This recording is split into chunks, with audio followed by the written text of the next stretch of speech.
الضحكة دي ضحكة الناجح يرفع ايده، علشان اخيرا نجحت في ان انا الاقي مكوة ما تكرهنيش في الكوي. يا جماعة انا اختبرتها على جميع انواع الاقمشة اللي تخطر على بالكم، ارخمهم الجبردين ويجي وراه على طول الجينز، حتى الكتان ما رحمتوش، بس هتشوفوا الاختبار في نص الفيديو. المكوة خطيرة ونجحت في الاختبار مع جميع انواع الاقمشة وبلا استثناء، سهلة خفيفة عملية، وبجد برافو رافال.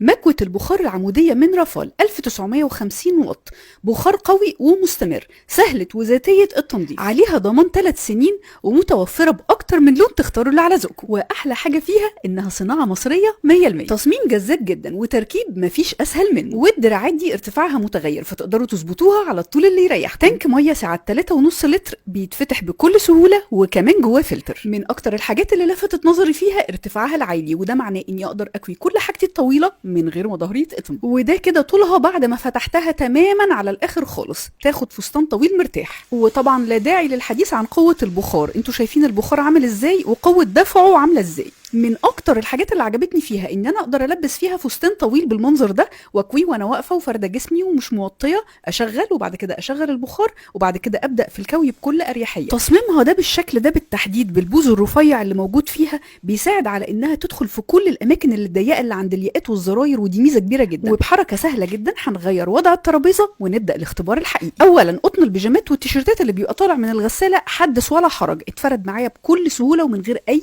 غلبه. طبعا المحجبات يجمعوا سوا علشان نصوت على طرحنا المتكسره. يا جماعه الطرح المودال والقطن اللي بتغلبنا جدا اتفردت معايا بكل سهوله، وبجد طلعت من تحتها ولا فردت اجدع مكوجي. القمصان اللي زي القمصان الرجالي اللي قماشاتها بجد مغلباني يا جماعه اتفردت بدون اي جهد.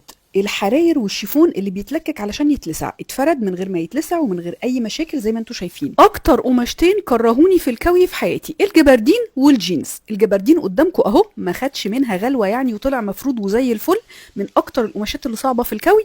ويليها الجينز بكسره السخيفه اللي بيطلع من الغساله ما بترضاش تتفرد، وعمري اصلا ما بكويه. والاختبار الاصعب على الاطلاق كتان طبيعي 100%، مش هتكلم، كلكم عارفين الكتان بيعمل فينا ايه، ما بنشتريهوش اصلا من غلبته، اتفرد من غير اي جهد. بجد برافو رافال، المكوة خطيرة يا جماعة، برشحها وبشدة. وما تنسوش لو ده محتوى مفيد تعملوا له شير.